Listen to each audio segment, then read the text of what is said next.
Good morning, Pinewood families. Today is Monday, March 23rd, and this begins week 2 of being away from school. Over the weekend, just had time to reflect and think back to how wonderful our class is and how great you guys have been doing. And so I'm hoping that as we continue in our work for week 2, that you keep the same good attitude and keep communicating with me, parents and students both. Send me messages on Remind. If you have any questions or concerns, I want to be there as much as I can for you as we go through this time. I'm going to take a few minutes to talk through what today's schedule is for work, as well as I want to read today from Hatchet, the chapter of the day. So if you've got your copy of Hatchet and you want to pull it out, I would love to read it aloud, and we can kind of read it together. And we won't be in the same room, but at least we'll be reading it together like we do in our classroom. I'll be doing that later in the video. The first one I want to talk about is your persuasive essay, which you hopefully finished on Friday or over the weekend. As I was just grading the previous essay, finishing it up last week, I found a few common themes that I want to address, some misconceptions and some problems within the writing that hopefully, since you're not turning it in yet, a few of you have emailed it to me, but that means it's saved on your computer and you can still make new changes if necessary. The first one is that students had a lot of conversational words or filler words in their text. And as the persuasive essay is more of a professional piece, phrases like well, like, you know, think about it, those are phrases that we want to remove from our writing because it adds that conversational tone, which is fine if you're talking to somebody, but not if you're writing a professional piece. A persuasive essay should sound a little bit more fancy, a little bit more official, and not have those conversational words in there. So instead of starting a sentence with, you know, comma, we're just going to get rid of those words. Or having a sentence that says, think about it. I mean, those are phrases that we want to get rid of our text. The second one, and this is a big issue, is that there were times when your evidence didn't fit your reason. So I'm thinking back to quite a few students wrote about whether students should wear school uniforms or not. And so a couple of people told stories about someone who had to wear a school uniform and would say things like they had to wear a white shirt and brown pants and brown shoes every day. Well, does that really show that it's good or that it's bad? It's a true fact. It could be included as evidence, but that would need to be followed with some analyzation. With the student hated wearing those clothes every day and felt like they didn't have any choices. Brown and white are such boring colors, period. That would analyze the evidence and lay out why maybe school uniforms were a bad choice. A student was writing about seatbelts and that there should not be a fine for not wearing your seatbelt, that it should be a choice. The student wasn't arguing that seatbelts are a bad thing, but just that it shouldn't be a law. And their fact was that 10 people died last year in Michigan because they couldn't get out of their vehicle because they were wearing a seatbelt. Okay, that's a good fact, but what does that have to do with your point? You might have to analyze it and say, if that person had been not wearing a seatbelt, they'd still be alive today. So make sure that your evidence is analyzed and make sure that it supports your reason. Now, this week, your writing piece is changing over, and it's going to be a narrative writing piece. So today, your idea is to do some brainstorming, and I would be willing to bet, I was talking with Mr. Keene, that many of you could write a great story about what's happening right now. Now, you could take this story and write realistic fiction. You could write about yourself or someone else that you know or things that you have read about or heard about, and you could write a story. But you could also change this around. You could make it be a great friendship story in the middle of this troubling time that we're going through. You could turn it into a sci-fi story, and you could say that the virus is from aliens. You could turn it into an action-adventure story where someone is trapped somewhere and they can't get out. You could turn this into anything. And so remember, we've talked about this idea of a 5-finger retell and how that can help you write a story. First thing you need to do is introduce the characters that are going to be in your story. Make sure that you have an established setting. Where and when is this?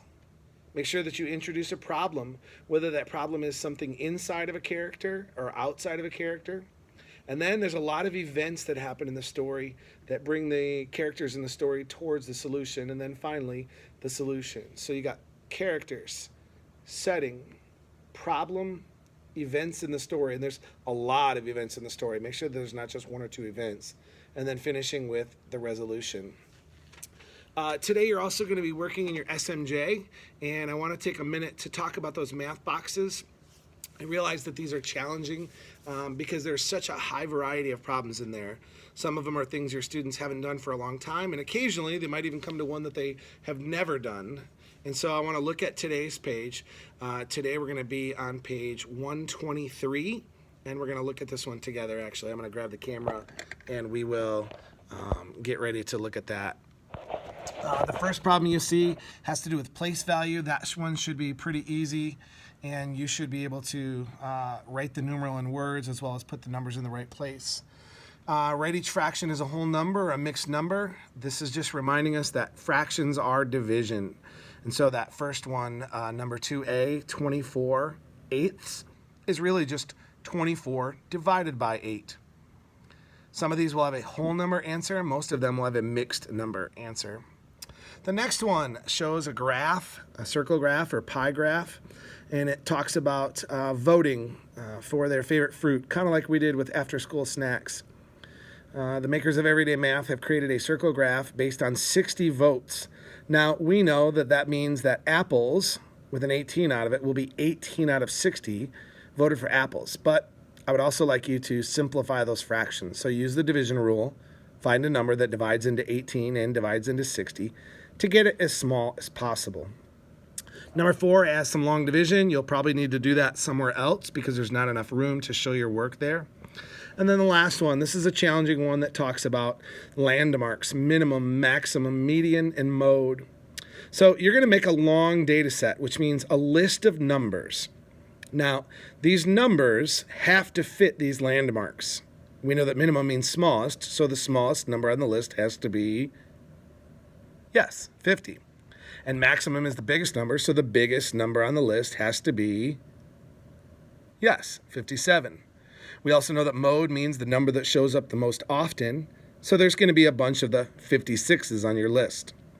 Also, we know that 54 has to be in the middle. So you're going to have to do some trial and error. I would say make a list of 13 numbers. 13 will be a nice odd number, which means that 54 is the median, can be right in the middle. That means you'll have 6 numbers smaller than 54 and 6 numbers larger than 54. 6 smaller plus 54 itself plus 6 larger will make for 13 numbers in your data set. List the data set there. I realize that these SMJ problems can be challenging, but students can do it. And I know that they can work their way through, and if they have trouble solving it, that they can look up their answers for it as well. I also want to show you guys 2 websites that I threw out in Remind last week, and we're going to look at them real quick to make sure that you are able to do some work online. The first one is freerice.com. I love this website. I've actually, having my students, been using it for almost 10 years now, and it has vocabulary words on it in different topics. So you can see this one is village means, and then it gives you 4 choices. And if I click a small town, notice the little bowl down there. And if you watch, that little bowl will fill up a little bit more with rice every time I click on it. Every time I get one of these right, surroundings means, that's your environment. That bowl is getting more and more full. And you can see that I've donated, in just the last couple minutes, 40 grains of rice.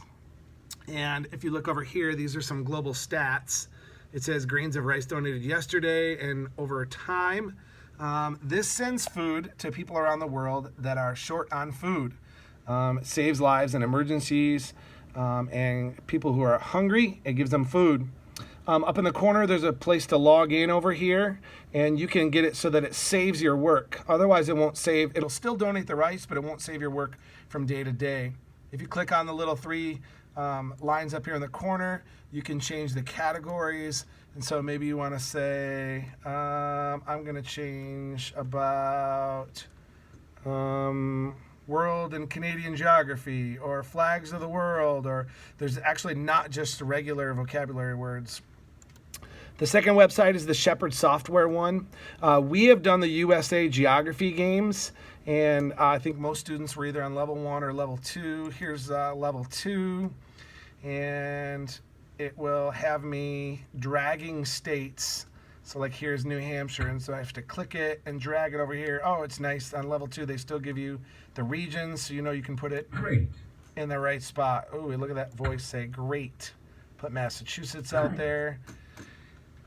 There are a bunch of different games on this website. You can go, this is the USA games, but I could also go to animal articles and quizzes. This is a lot of extra work that your students can be doing. We could go to history. You've been 20th century trivia. Now this is a little bit more current stuff than what we're doing in our class, so maybe that's not a great example. But nutrition, painting activities, it's a great website. I would suggest spending some time on Shepherd Software. Sorry about all the moving camera around here, but trying to get everything set. The last thing that we're going to do today is read from Hatchet. And so if you would pick up your copy of Hatchet, today you should be reading chapter 14. And so I'm going to flip there now and get ready to read with you guys. Chapter 14. Looks like it begins on page 128. I'll give you a couple seconds to do that. Brian has been through some really tough times in the last couple chapters. My hope is that you've been answering some of the race questions. You've been able to empathize with Brian, feel like what it would be like if you were there, and what he's had to go through. Chapter 14 is where I'm going to begin today. Mistakes. Small mistakes could turn into disasters. Funny little mistakes could snowball so that while you were still smiling at the humor, you could find yourself looking at death. In the city, if he made a mistake, usually there was a way to rectify it, make it all right. If he fell on his bike and sprained his leg, he could just wait for it to heal. If he forgot something at the store, he could find another food in the refrigerator. But now it was so different, and also quick, also incredibly quick. If he sprained a leg there, he might starve before he could get around again. If he missed while he was hunting, or if the fish moved away, he might starve. If he got sick, really sick, so he couldn't move, he might starve. Mistakes.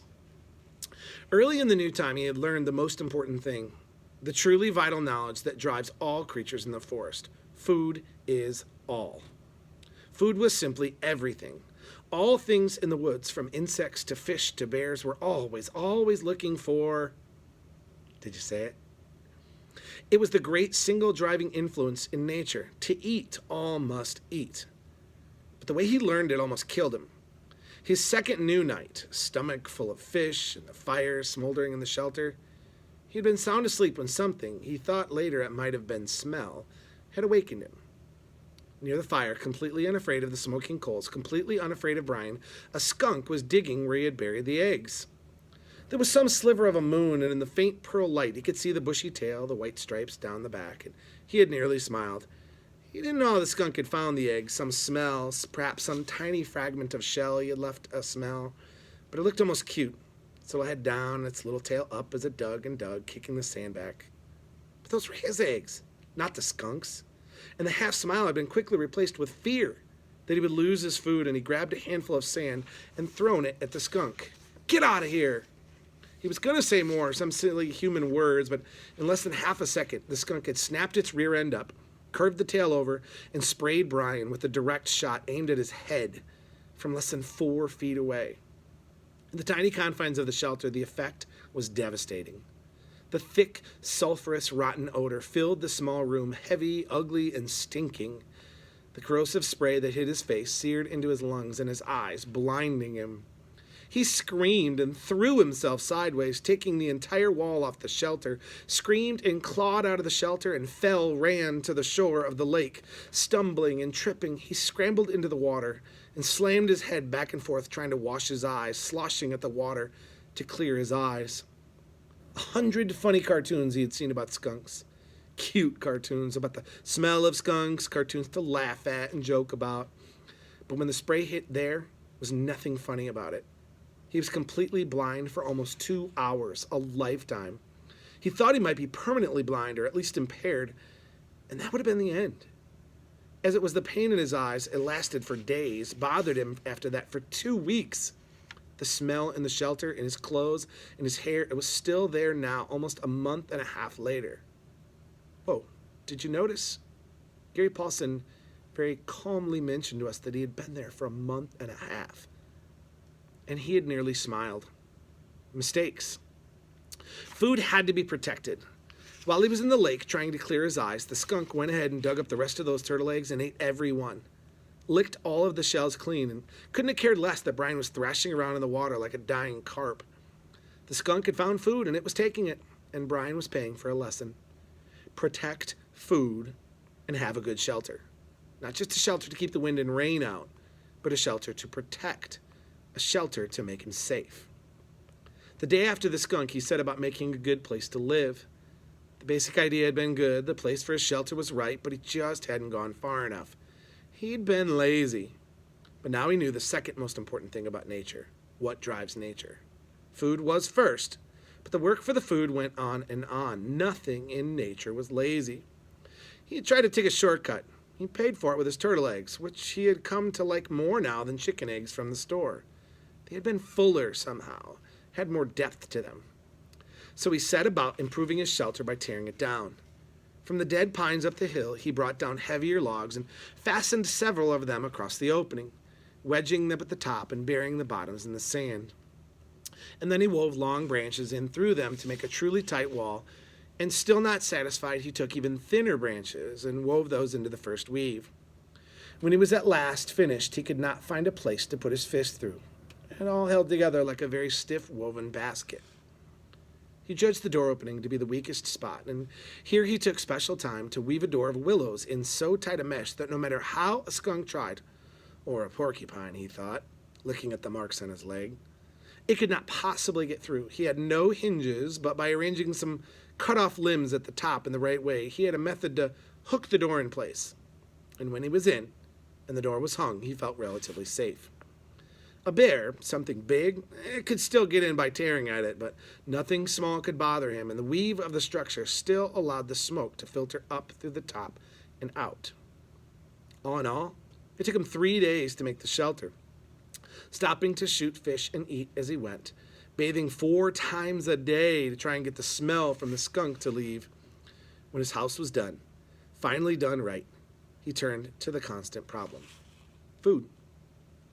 It was all right to hunt and eat or fish and eat, but what happened if he had to go a long time without food? What happened when the berries were gone and got sick or hurt, or, thinking of the skunk, laid up temporarily? He needed to find a way to store food, a place to store it. And he needed food to store. Mistakes. He tried to learn from the mistakes. He couldn't bury food again, couldn't leave it in the shelter because something like a bear could get at it right away. It had to be high, somehow high and safe. Above the door to the shelter, up the rock face, about 10 feet, was a small ledge that could make a natural storage place. Unreachable to animals, except that it was unreachable to him as well. A ladder, of course. He needed a... But he had no way to fashion one, nothing to hold the steps on, and that stopped him until he found a dead pine with many small branches still sticking out. Using his hatchet, he chopped the branches off so they stuck out 4 or 5 inches, all up along the log. Then he cut the log off about 10 feet and dragged it down to his shelter. It was a little heavy, but dry, and he could manage it. And when he propped it up, he found that he could climb to the ledge with ease, though the tree did roll from side to side a bit as he climbed.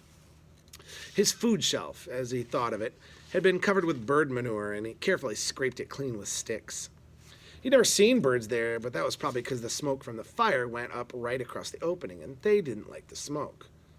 Still, he had learned, and he took time to weave a snug door for the small opening with green willows, cutting it so it jammed in tightly, and when he finished, he stood back and looked at the rock face, his shelter below, the food shelf above, and allowed a small bit of pride to come. Not bad, he thought. Not bad for somebody who used to have trouble greasing the bearings on his bicycle. Not bad at all. Mistakes. Have you noticed that the author keeps using that? We've mentioned that as a version of author's craft, when an author repeats something to really drive it home with his audience. I feel like Gary Paulson is trying to tell us about that. Brian is learning from his mistakes. back to the text. He'd made a good shelter and food shelf, but he had no food except for fish and the last of the berries. And the fish, as good as they still tasted then, were not something he could store. His mother had left some salmon out by mistake one time when they went on an overnight trip to Cape Hester to visit relatives, and when they got back, the smell filled the whole house. There was no way to store fish. At least he thought no way to store them dead. But he looked at the weave of his structure, and a thought came to him, and he moved down to the water. He'd been putting from the waste from the fish back in the water, and the food had attracted hundreds of new ones. I wonder. They seemed to come easily to the food, at least the small ones. He had no trouble now shooting them, and he had even speared one with his old fish spear, now that he knew how to aim low. He could dangle something in his fingers, and they came right up to it. It might be possible, he thought, might just be possible to trap them, make some kind of a pond. To his right, at the base of the rock bluff, there were smaller piles of rocks that had fallen from the main chunk, splinters and hunks from double fist size to some as large as his head. He spent an afternoon carrying rocks to the beach and making what amounted to a large pen for holding live fish. 2 rock arms that stuck out 15 feet into the lake and curved together at the end. Where the arms came together, he left an opening about 2 feet across, and then he sat on the shore and waited. When he had first started dropping the rocks, all the fish had darted away. But his fish trash pile of bones and skin and guts was in the pond area, and the prospect of food brought them back.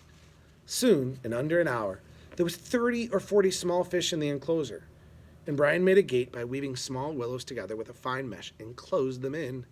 "Fresh fish!" he'd yelled. "I have fresh fish for sale!" Storing live fish to eat later had been a major breakthrough, he thought. It wasn't just keeping from starving, it was trying to save ahead. Think ahead.